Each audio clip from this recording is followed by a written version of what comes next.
ella, tuvieron su intimidad, producto de eso, el bebé, pongámosle el escenario en que efectivamente ese bebé era de él.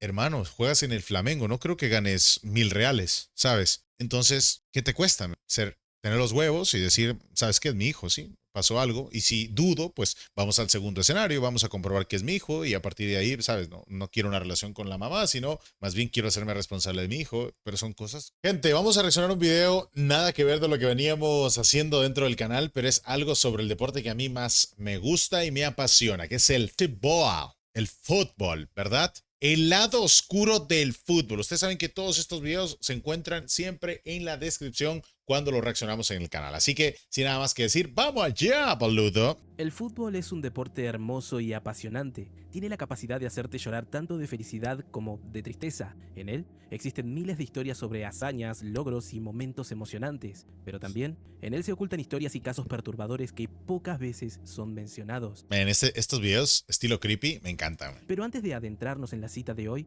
permítanme hacer una aclaración. Sepan que hoy no vamos a hablar sobre alineaciones, mapas de calor, el nuevo Deporte. refuerzo, el chiquitapia o esquemas tácticos. Así que si no entendés nada sobre fútbol, tranqui, porque no es necesario para poder disfrutar de este envío. Por otra parte, quizás no pueda poner muchos archivos de video debido a que el copyright en el fútbol es 10 veces más letal que en la música. Así que Es disculpen una si se ven locura. más fotos que otra cosa. Ah, y hay una Tranqui. aclaración más, pero esa la dejaré para el final. Así que sin más preámbulos, prepárense para sumergirse y explorar el lado oscuro del fútbol. ¡Guau! ¡Qué dura esa imagen, eh! ¡Qué duro, qué duro! En el año 2009, Bruno Fernández de Sousa, de 24 años, era el arquero titular del Flamengo, uno de los clubes más grandes y mediáticos de Brasil. En aquel entonces llegó a ser el capitán del equipo, destacándose especialmente por su personalidad, liderazgo y capacidad para actuar bajo presión. Durante aquel año llegó a salir campeón del Brasileirao, lo que Arquerazo. a la primera división del fútbol argentino, siendo una figura determinante en el equipo con actuaciones muy sólidas. Era conocido por ser un gran atajador de penales y también por patearlos, llegando a convertir varios goles, algo poco común en arqueros. Llegó a ser vinculado con una posible convocatoria a la selección brasileña e incluso había despertado el interés de clubes europeos, especialmente de ligas como la italiana y la española. Su nombre circulaba como posible transferencia internacional, lo que implicaba un salto económico y deportivo muy importante. Bruno estaba en su mejor momento, ni siquiera era considerado una promesa, sino una realidad consolidada del fútbol brasileño, campeón, líder y con proyección internacional, pero es en este punto donde todo daría un giro macabro. A Se principios de viene. 2010, la carrera de Bruno se vería interrumpida tras quedar involucrado en un caso muy oscuro. Según trascendió, el arquero venía manteniendo una relación bastante conflictiva con Elisa Zamudio, una modelo y actriz brasileña de unos 25 años de edad en aquel entonces. Su perfil público era relativamente bajo, pero estaba vinculada al ambiente del entretenimiento y promociones en Brasil, un circuito donde muchas modelos trabajan en eventos, campañas y presencias mediáticas. Ahora, Elisa CR7. comenzó a ganar notoriedad mediática cuando afirmó que Bruno era el padre de su hijo de apenas unos 4 a 5 meses de vida. A partir de ahí,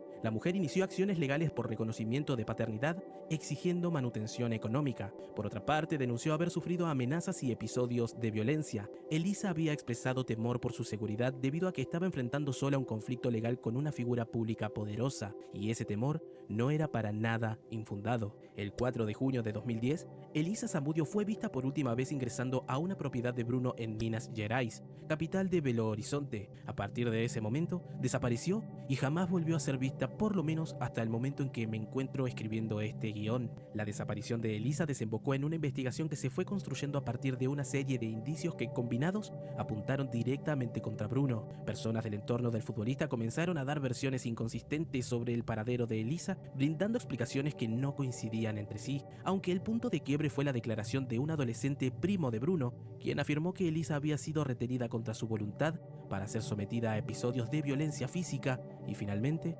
asesinada con la ayuda y participación de terceros. Este relato permitió identificar a otros involucrados en la causa, como por ejemplo Luis Enrique Ferreira Romau y también Marcos Aparecido dos Santos. Ambos mantenían una relación cercana con Bruno, lo que reforzó la idea de un plan coordinado. Gracias al relato del menor, la policía finalmente actuó y el 7 de julio de 2010, Bruno Fernández de Sousa fue detenido junto a su círculo cercano. Para ese momento la causa ya estaba consolidada como un caso de secuestro seguido de homicidio. Pero ¿cómo se puede avanzar en este caso siendo que el cuerpo jamás fue encontrado? Bien, esto es posible gracias a la existencia y recopilación de varias pruebas indirectas, aunque coherentes entre sí, que permiten probar un homicidio aunque no exista el cuerpo, como por ejemplo testimonios, amenazas y la existencia de un conflicto previo entre la supuesta víctima y el acusado, siendo considerados suficientes para superar el estándar de duda razonable, permitiendo lograr una reconstrucción completa del hecho, llegando así a la conclusión de que Elisa no desapareció voluntariamente y que estuvo bajo el control de los acusados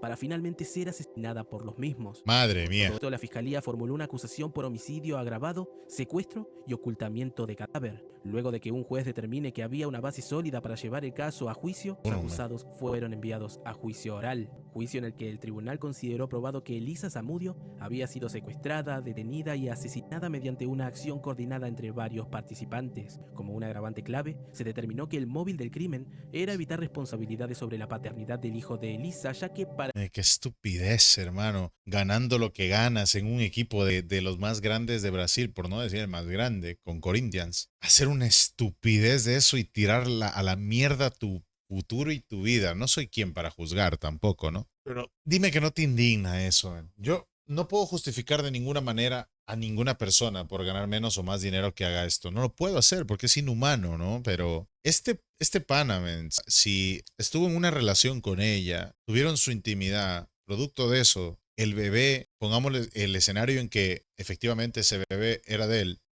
Hermanos, juegas en el Flamengo, no creo que ganes 1.000 reales, ¿sabes? Entonces, ¿qué te cuesta, man? Tener los huevos y decir, ¿sabes qué? Es mi hijo, ¿sí? Pasó algo. Y si dudo, pues vamos al segundo escenario, vamos a comprobar que es mi hijo y a partir de ahí, ¿sabes? No quiero una relación con la mamá, sino más bien quiero hacerme responsable de mi hijo. Pero son cosas que alguien con 2 dedos de frente yo creo que haría, o al menos responsable. Pero mira, eligen este camino y mira cómo se termina todo, hermano. Mira cómo termina todo, papá. el victimario era considerado un riesgo para su economía e imagen. Pero la pregunta que sigue generando impacto en este caso a casi Así terminó tu 16 imagen. años de haber ocurrido es ¿qué pasó con el cuerpo de Elisa? Bueno, según declaraciones incorporadas a la causa, principalmente testimonios de implicados y reconstrucciones policiales, existe una hipótesis realmente estremecedora, ya que algunos implicados llegaron a asegurar que el cuerpo de Elisa habría sido desmembrado y posteriormente dado de comer a varios perros para deshacerse por completo de todo tipo de evidencia. Qué Que colón. esto nunca pudo comprobarse debido a que, como mencioné antes, el cuerpo jamás fue encontrado. Aún así, esto no fue necesario para llegar a una condena, así que el 8 de marzo de 2013, Bruno Fernández de Sousa fue condenado a 22 años y 3 meses de prisión. Se Aunque acabó la carrera. finalmente en julio de 2019 logró salir por buena conducta. Tuvo algunos 2019. intentos por tomar su carrera profesional, pero claramente nada fue como antes. El arquero que en su momento fue O sea, 9 conocido por años. grandes ligas y que llegó a ser considerado el mejor arquero de Brasil, ahora no era nadie. Mientras que el cuerpo de Elisa jamás apareció y su hijo terminó siendo criado por la familia materna, especialmente por su abuela, uno de los casos más inquietantes y desgarradores en la historia del fútbol. Qué duro, man. ¿Qué Corría el piensan año ustedes? 1994, año en el que se disputaba el Mundial de la FIFA que tuvo como sede a Estados Unidos. Este es bueno, ¿eh? Colombia llegaba como una de las selecciones O sea, este favoritas tras relato. una destacada clasificación, Porque lo incluso conozco. llegó a ser considerada una de las mejores selecciones del mundo en aquel momento. Es más, aquel equipo en 1993, durante las eliminatorias del Mundial 94, Le metió dio una 5. paliza y humillación histórica a la selección argentina en Buenos Aires, derrotando por 5-0 al conjunto entonces dirigido por el Coco Basile. El Medios Tino. europeos y sudamericanos ponían a esta selección entre los favoritos e incluso figuras como Pelé llegaron a decir que Colombia podía ser campeón del mundo. Básicamente era considerada una selección adelantada a su época. Qué con loco mucha esa circulación selección. de pelota y sobre todo una defensa ordenada con muy buenos jugadores, entre ellos Andrés Escobar, de Iván quien Córdoba. vamos en este caso. Andrés Escobar tenía 27 años de edad en aquel momento, era defensor central, con un estilo poco común para la época en Lo que vivía Colombia en esos años era... Sudamérica. Tenía una Eso. excelente lectura táctica, un juego limpio en el que casi no cometía faltas innecesarias, salida clara desde el fondo, algo muy valorado sobre todo en Europa, y un liderazgo silencioso. No era un jugador rústico, sino más bien técnico y elegante, motivo por el cual había recibido el apodo de El Caballero del Fútbol. Y no se trataba de marketing, realmente reflejaba su forma de jugar. Desarrolló prácticamente toda su carrera en el Atlético Nacional de Medellín, uno de los equipos más importantes del continente en ese momento. Fue parte del plantel que ganó la Copa Libertadores 1989, siendo titular indiscutido en un equipo que marcó una época en Colombia. En la selección era titular fijo en defensa, compartiendo plantel junto a figuras como el Pibe Valderrama y Freddy Rincón. Todo parecía ser perfecto. Parecía que el Mundial de Estados Unidos 94 sería la coronación definitiva para Andrés Escobar, pero entonces las cosas comenzaron a salir mal. Verán, la selección colombiana integraba un grupo accesible en aquel Mundial. En la fase de grupos debía enfrentarse contra Rumania, Estados Unidos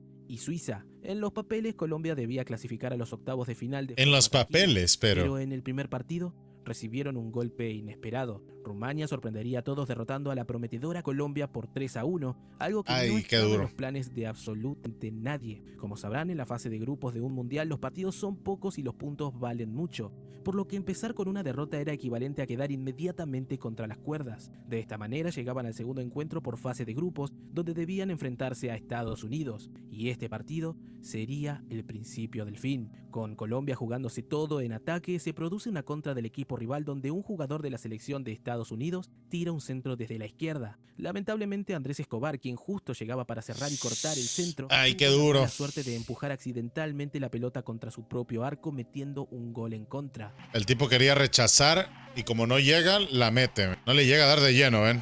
Mira, no le da de lleno. El panorama para la selección colombiana, pero sobre todo para Andrés, era realmente catastrófico. Y para empeorar aún más las cosas, aprovechando el impacto anímico por lo ocurrido, Estados Unidos golpea nuevamente marcando el 2-0. 2-0. Finalmente Colombia descuenta, pero ya era demasiado tarde. Con estas dos derrotas... Qué tremenda el cielo selección pintó tenían. de Vive cero Valderrama, una marca de un esprilla. solo Qué locura. partido, dependiendo así de un milagro para poder llegar a clasificar a los octavos de final. Qué locura. Milagro que, como se imaginarán, no ocurrió. Colombia derrotó por 2-0 a Suiza en el último partido, pero no sirvió de nada. Aquella selección, que era considerada una de las mejores del mundo, había fracasado rotundamente ante los ojos de todos. Pero, ¿por qué les estoy hablando sobre el fracaso de Colombia en aquel mundial? Es momento de adentrarnos en la parte más oscura de esta historia. Verán, hay que recordar que esto ocurrió en 1994. Habían pasado pocos meses yo de nací. Pablo Escobar, sobre quien en algún momento planeó publicar un documental. Su muerte no logró pacificar el país, sino todo lo contrario. Qué duro lo que se vivía en Colombia en ese tiempo. El narcotráfico, se habían creado nuevos cárteles más silenciosos pero igual de peligrosos, y la violencia en las calles había incrementado. A principios de los 90, los atentados por parte de narcotraficantes, el sicariato y los ajustes de cuentas habían generado una lógica social donde la violencia era una herramienta habitual para resolver conflictos. Y por supuesto que el fútbol había sido igual de contaminado por el dinero narco. Clubes financiados directa o indirectamente por cárteles, apuestas ilegales muy fuertes e intereses económicos detrás de resultados. Para el lavado de Hablamos activos. de la selección colombiana, la cual parecía tener el mundial asegurado en el bolsillo. Ya se imaginarán cuánto dinero en apuestas ilegales se había depositado confiando en el desempeño de aquel equipo, y el mismo se había perdido. Y acá es donde debemos entender algo. Aquella selección no cae por el gol en contra de Andrés Escobar. Ya venía cayendo por un mal desempeño del equipo en general, pero aquel error terminó siendo el golpe final. Así que, bajo todo este contexto, parte del equipo regresa a Colombia en medio de un clima bastante hostil. Aún así, la figura de Andrés Escobar era más respetada que odiada debido a lo que representaba tanto dentro como fuera de la cancha,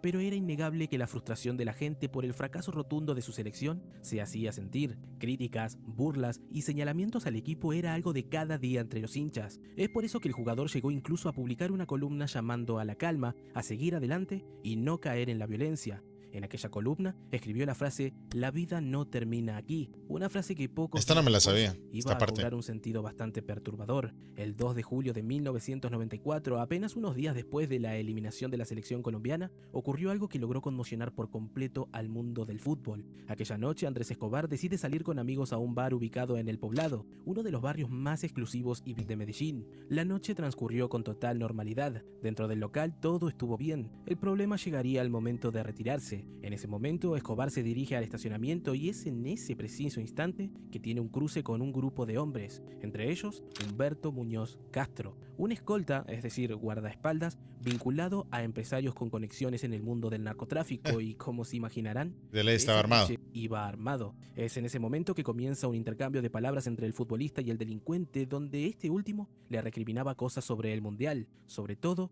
el gol en contra. La discusión sube de tono en cuestión de segundos y es en este punto que Humberto Castro sacó un arma y disparó 6 veces contra Escobar. Los disparos fueron directos y a corta distancia, por lo que los 6 proyectiles impactaron de lleno en el cuerpo del jugador. Según testigos, mientras el delincuente disparaba gritaba la palabra gol una y otra vez, en alusión al error de Escobar en el Mundial. El futbolista cae herido en el lugar y las personas a su alrededor que lo habían acompañado esa noche reaccionan pero tarde debido al shock, aunque finalmente fue trasladado de urgencia a un hospital, donde lamentablemente perdió la vida aproximadamente 45 minutos después. Mal haríamos en decirles buenas tardes. Otra vez Colombia se llena de vergüenza. Andrés Escobar, jugador de la selección Colombia, fue cobardemente asesinado en Medellín. 12 disparos cegaron la vida de un hombre que se entero por representar al país con dignidad. Los asesinos, después de cada disparo, lo insultaban y le gritaban golazo. Por Dios, ¿qué locura es esta? En 1995, un año después del crimen, Humberto Muñoz Castro fue condenado a 43 años de prisión bajo la carátula de homicidio agravado. Aunque la pena no se cumplió en su totalidad, se aplicaron beneficios judiciales, reducción de pena por buen comportamiento y otras figuras legales,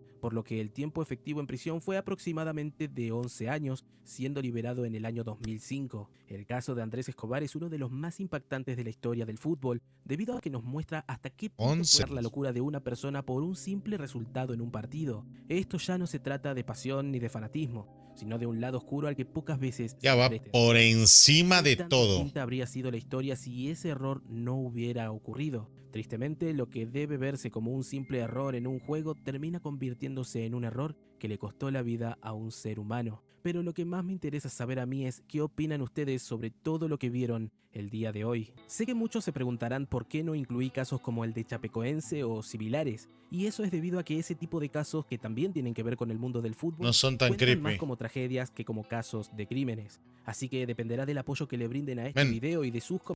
Yo soy muy futbolero, me encanta el fútbol, me encanta todo el tema del folclore, me encanta ir al estadio, me encanta ir a las barras, me encanta todo. Pero hay ciertas cosas que no puedo tolerar. Y sobre todo cuando el fútbol se mancha de esta manera, es terrible, man. Pero bueno, me gustaría también conocer su opinión en la parte de los comentarios. ¡Qué locura! Y vamos a seguir viendo videos de fútbol porque a mí me encanta el fútbol y nunca había hecho nada que tenga que ver con el fútbol, ¿no? Entonces vamos a empezar por aquí. ¡Qué manera de empezar! Dos casos brutales. La del arquero brasileño, la verdad, no me la conocía. Y la de Andrés Escobar sí, pero faltaban detalles que no conocía y que con este video pues me quedan clarísimos. Qué maldita locura, de verdad.